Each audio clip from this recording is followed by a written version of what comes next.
Bonjour, je vais commencer par me présenter rapidement. Je dirige le cabinet Livingstone, qui est spécialisé dans l'accompagnement du changement au départ.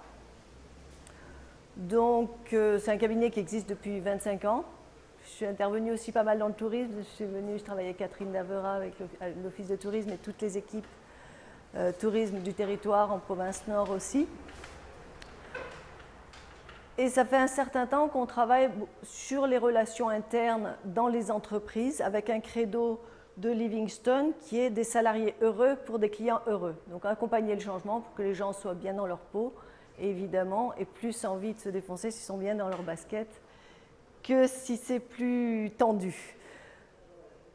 Diagnostic des relations de travail, évaluer, agir sur les risques psychosociaux. En général, bon, on va déjà voir à quoi ça sert. Alors, je vous laisse apprécier la perception différente de la courbe.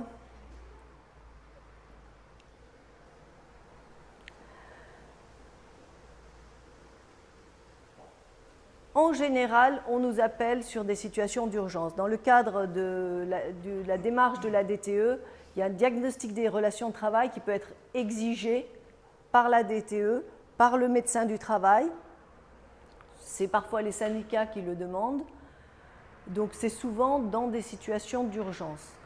Maintenant, c'est surtout, on a tout intérêt, c'est le message que j'aimerais faire passer aujourd'hui, on a tout intérêt à l'utiliser comme un outil de prévention. C'est un excellent outil de prévention. Il y a une entreprise à Nouméa qui fait 180 personnes où on le fait tous les 2 ans. Depuis 2007, tous les 2 ans, on évalue le bien-être des salariés, leur qualité de vie au travail, évaluer la qualité de vie au travail. Comment ça se passe pour eux, mais sur tout un tas de paramètres, que ce soit l'ambiance de travail, l'environnement, les relations avec la hiérarchie, les relations avec la direction, pourquoi pas. Il y a même une entreprise où le directeur a accepté qu'on mette une question sur « Avez-vous confiance dans la direction ?» Tout à fait d'accord, tout va bien. Plutôt d'accord, bon mais ça va, mais ils n'ont pas dit tout à fait d'accord. Plutôt pas d'accord. Pas du tout d'accord. Donc on va vraiment avoir toutes ces nuances et ce qui est précieux, c'est que ça va être ce que pense le personnel. Et ce que m'a dit une fois une personne de la restauration française quand on a restitué les résultats, quand je vais dérouler tout à l'heure, je vous montrerai la restitution des résultats, elle m'a dit « c'est vraiment bien parce que ça permet de connaître ce que pense la majorité silencieuse. Parce que ceux qui parlent fort, on sait ce qu'ils pensent. » En fonction des caractères, il y a des gens syndicalistes, des délégués syndicaux ou d'autres. On sait très bien ce qu'ils pensent. Par contre, il y a des gens qui ne diront jamais tout fort ce qu'ils pensent et qui ne le diront pas devant les autres. Et donc, notre rôle, ça va être de créer, de garantir l'anonymat, la confidentialité et la liberté d'expression. Je reviendrai sur ce 3e point tout à l'heure. L'anonymat et la confidentialité, ce n'est pas si évident que ça. J'ai vu d'autres études qui ont été faites où je sais même qu'il y en a une personne, psychologue du travail, qui propose une cartographie des risques psychosociaux. Mais je ne sais pas ce qu'en penserait le médecin, mais c'est catastrophique. Quand on respecte la confidentialité, cartographier les risques psychosociaux, c'est-à-dire qu'on va savoir qui va bien, qui va mal, c'est utiliser ensuite. Et comme je faisais un accompagnement au changement, je les avais en formation management. Et elle me dit, mais moi, je suis la seule cadre femme dans mon service. Donc on sait très bien que c'est moi, et en plus on m'a dit que j'avais des problèmes de management.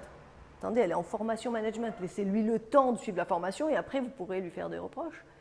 Et pire, elle me dit, mais j'ai 8 personnes dans mon équipe, j'ai fait 4 entretiens d'évaluation, c'était pas eux, je les ai cuisinés. Je saurais qui m'a balancé. Donc ça a créé une ambiance catastrophique. Donc il faut faire vraiment très attention à ça, c'est vous assurer que tout est mis en œuvre pour garantir l'anonymat et la confidentialité. Alors sur informatique, on peut, à condition de prendre plein de précautions, mais il y aura toujours des gens qui vont se méfier. Il y a toujours des gens qui vont avoir un doute sur le fait qu'on va couper le lien. Moi, je reçois un questionnaire de ma banque, jamais je vais répondre. Parce que je sais très bien qu'ils vont avoir toutes les informations que je n'ai pas forcément envie de publier. Donc, ce que nous privilégions, c'est le questionnaire papier. Ça peut paraître archaïque, mais on recrée les conditions de l'isoloir, en fait.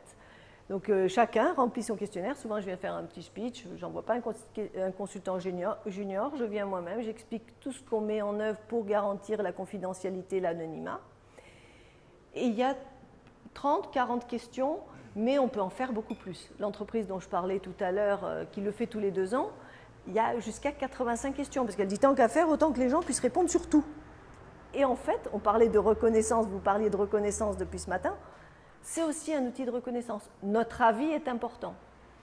On était intervenu, là aussi un petit peu rapidement, mais on avait quand même pris bien le temps de tout préparer pour AirCal quand c'était très compliqué il y a quelques années, qu'ils avaient bloqué les avions au sol, que c'était vraiment très tendu. Ben, le fait, donc c'est la DTE qui m'avait mis en scène, qui m'avait mis en relation pour que je puisse les rencontrer. Le fait de faire ce diagnostic des relations de travail où on est allé à Lifou, on est allé dans les îles, je suis montée à Koné, je suis allée à l'île des Pins, ben déjà ça calmait le jeu. Parce que je leur disais, ben, exprimez-vous et on va mettre en place un plan d'action. Parce que la démarche est assez lourde pour que derrière la direction ait l'intention de mettre le plan d'action. Sinon, on ferait un truc par informatique rapide, on sait ce que les gens pensent. Tu parles, j'en discutais avec des salariés récemment d'une grosse administration qui ont eu un questionnaire sur ordinateur et me disait mais en fait on a mis n'importe quoi. On l'a fait à la va-vite, à la dernière minute ou n'importe quoi, ou on peut se mettre en groupe puis on répond ensemble, ou on met que du négatif, c'est pas pris au sérieux.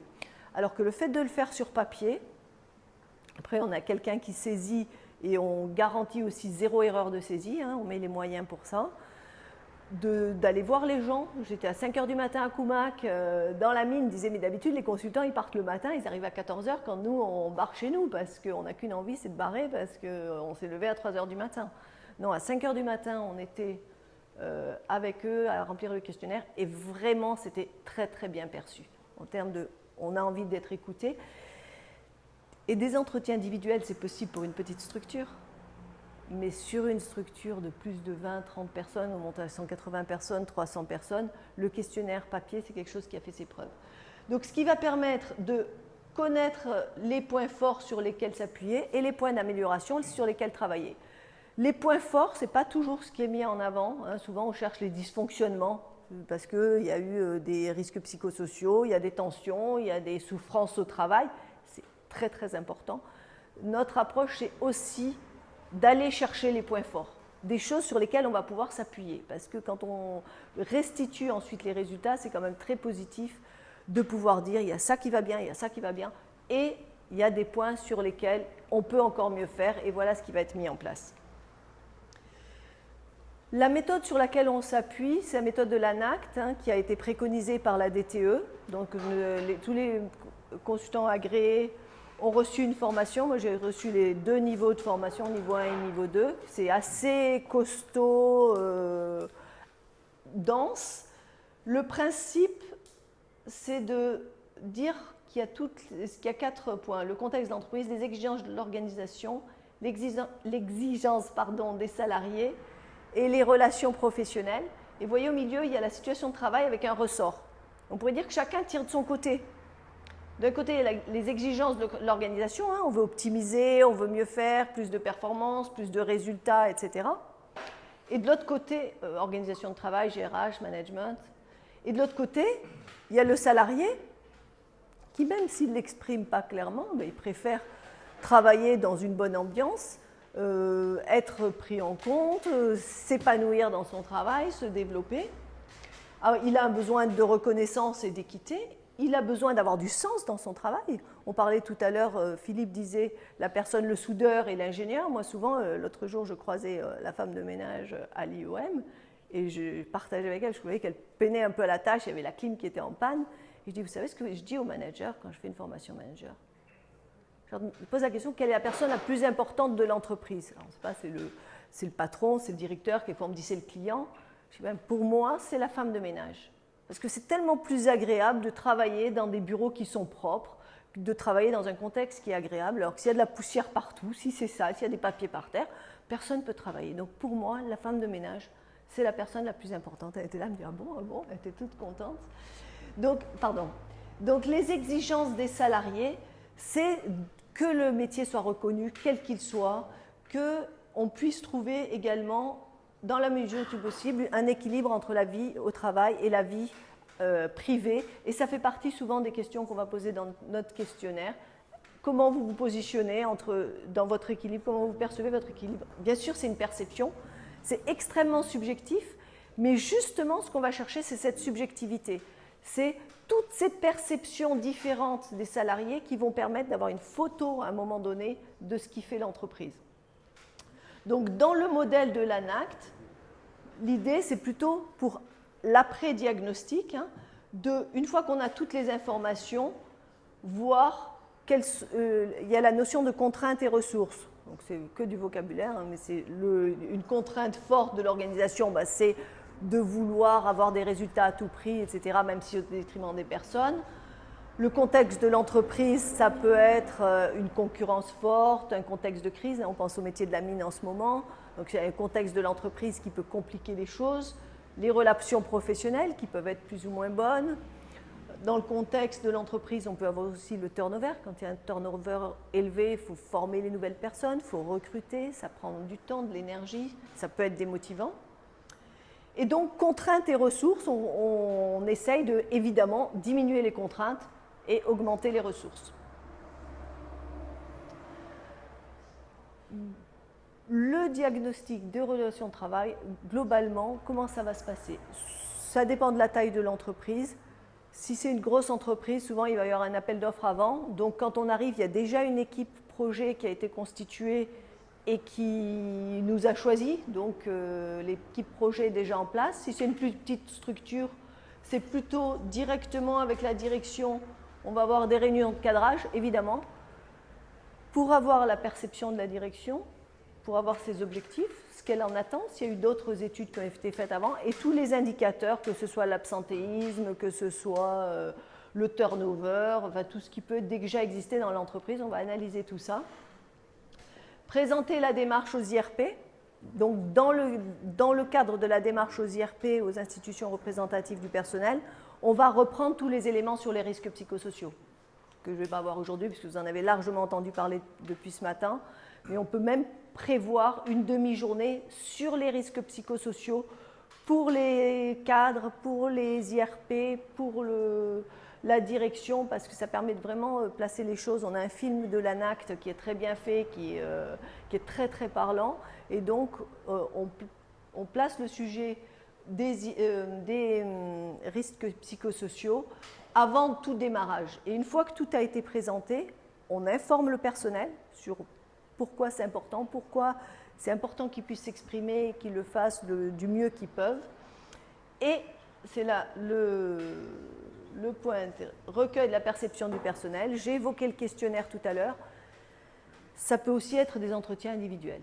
Donc, des entretiens individuels, faut être vraiment rodé à ça pour rester très neutre, mais surtout récupérer un maximum d'informations sans interpréter. Parce qu'après, quand on va analyser, si on a interprété au départ, j'imagine que ça ne doit pas être bon. Moi, on a tendance à prendre tout en note ou à enregistrer pour être sûr qu'il n'y ait pas d'interprétation possible. Et derrière, on a toutes les perceptions de tous les salariés. Donc, en général, on fait avec tout le monde. Hein, que ce soit des entretiens ou questionnaires, on essaie d'avoir tout le monde. On a des taux de 80-90% de réponses. Et on est allé même jusqu'à 100% de réponses. Donc ça, dans des études classiques, ça n'existe pas. En général, on est plutôt 20 ou 30% de réponses. Une fois qu'on a recueilli la perception du personnel, évidemment, c'est l'analyse, c'est voir tout ce qui est point fort, tout ce qui a à être amélioré, les problèmes. Il peut y avoir des problèmes urgents à traiter, il peut y avoir des problèmes moins urgents. Enfin, il y a vraiment beaucoup d'informations qu'il faut traiter le plus professionnellement possible, et ensuite on présente les résultats d'abord à la direction. Je sais qu'il y a des entreprises qui vont présenter, disent il n'y a pas de raison que la direction soit privilégiée, c'est tout le monde en même temps. Je me suis une fois une présentation à la DTE où il y a une déléguée syndicale mais qui m'a agressée d'entrée en me disant comment j'ai appris que la direction a déjà pris connaissance des résultats. Je suis vraiment désolée, je comprends que ça ne puisse pas vous convenir, mais pour moi c'était la moindre des choses, qu'ils sachent à quelle sauce ils allaient être mangés, quoi. Ça les concernait directement. Donc. Et j'ai fait toute ma présentation, et à la fin de la présentation, elle est venue me voir, elle me dit « c'est bon, on voit que vous n'avez rien changé à votre rapport. Parce que c'est évident que ce n'est pas parce qu'on informe la direction avant qu'on va modifier le rapport avant de le présenter au personnel. Par contre, on va pouvoir changer une virgule, préciser un point, changer du mot de vocabulaire parce que c'est quand même le chef d'entreprise ou la direction qui autorise le consultant à présenter des résultats. On n'est pas là pour mettre la pagaille, donc le dirigeant doit nous autoriser, enfin en tout cas c'est notre perception, à faire passer de l'information, ça reste son entreprise. Nous ne sommes qu'une aide. Et pour Hercal, j'évoquais le sujet tout à l'heure, ils ont souhaité que je retourne à l'IFU, à l'île des Pins, à Marais, partout, présenter les résultats, à UVA. Et ça a été très très bien perçu par le personnel. Et quand on a restitué les résultats pour les mines Montagna, pour la SMGM, Georges Montagna est monté en hélicoptère, il y avait le directeur général, ils ont fait une grande table dans leur atelier, tout le monde était là et c'est un grand moment de communication parce qu'on restitue les problèmes ou les résultats qui ne sont pas toujours des problèmes. Du coup, il y a de l'échange et il y a aussi l'idée de, on ne cherche pas des coupables, on n'est pas là pour chercher les responsabilités, on est vraiment là pour qu'est-ce qu'on fait maintenant. Donc on y vient. Dans la présentation des résultats, ça peut avoir cette forme. Là, j'ai pris 2 questions sur les 40 du questionnaire. Sur les conditions de travail, 86% des employés estiment avoir les moyens techniques de faire leur travail. Donc, vous voyez, c'est des questions assez concrètes, parce que derrière, on va pouvoir en tirer des conclusions. La répartition du travail dans l'équipe. Et là, il y avait celle qui avait été faite quelques années avant, qui permettait de faire le comparatif des résultats.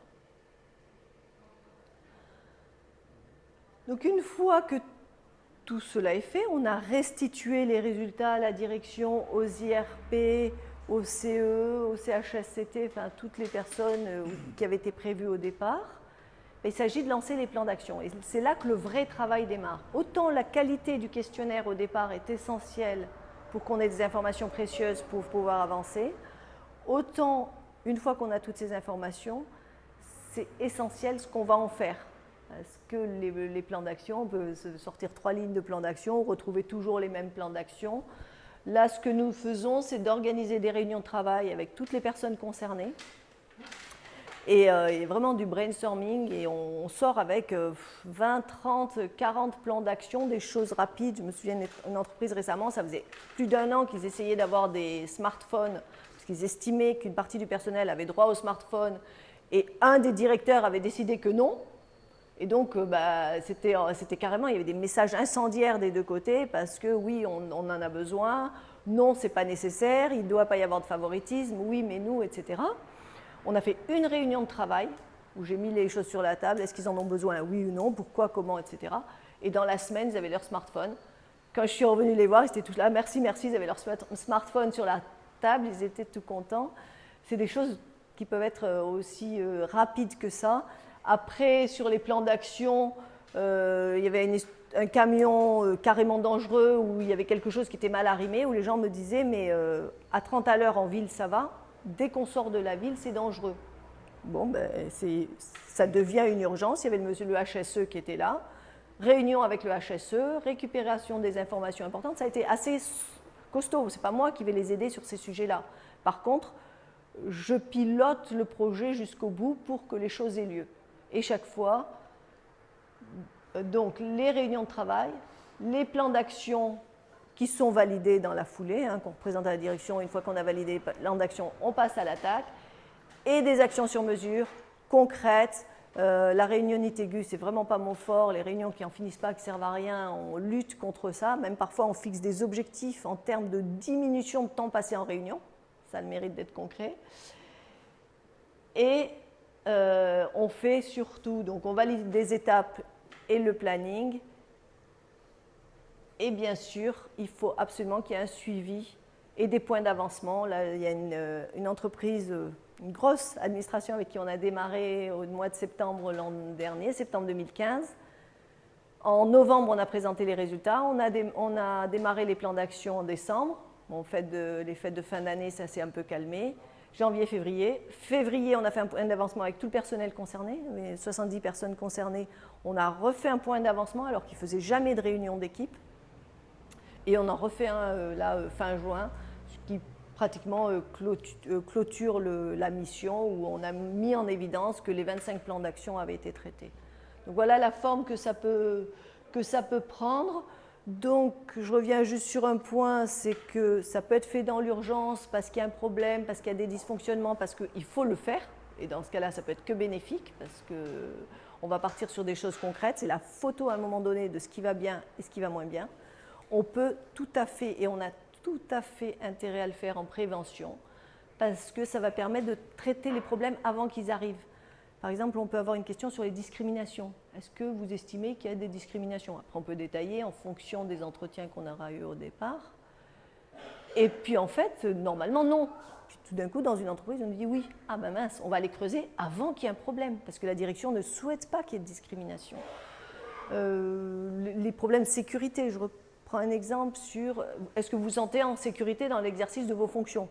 Normalement, oui, bien sûr. Puis, de temps en temps, ben non. Et même 18%, mais c'est énorme. Même, ça devrait pas être, il devrait y avoir moins de 5% du personnel qui ne se sent pas en sécurité dans son travail. Et quand en plus, dans une des entreprises, c'était des administratifs, on va creuser bien sûr derrière, et ils étaient à l'étage dans un bâtiment, à côté de quelque chose de dangereux, il y avait l'usine à côté, et ils disaient, il n'y a pas d'issue de secours. Donc on a déjà imaginé, si un jour il y a un problème, comment on saute par la fenêtre, comment on passe, etc. Mais ça crée des tensions, les gens ne se sentent pas en sécurité dans leur travail. Donc ça va permettre de détecter toutes ces informations et de traiter les problèmes avant qu'ils ne créent des réelles tensions, de la souffrance, voire des accidents aussi de travail.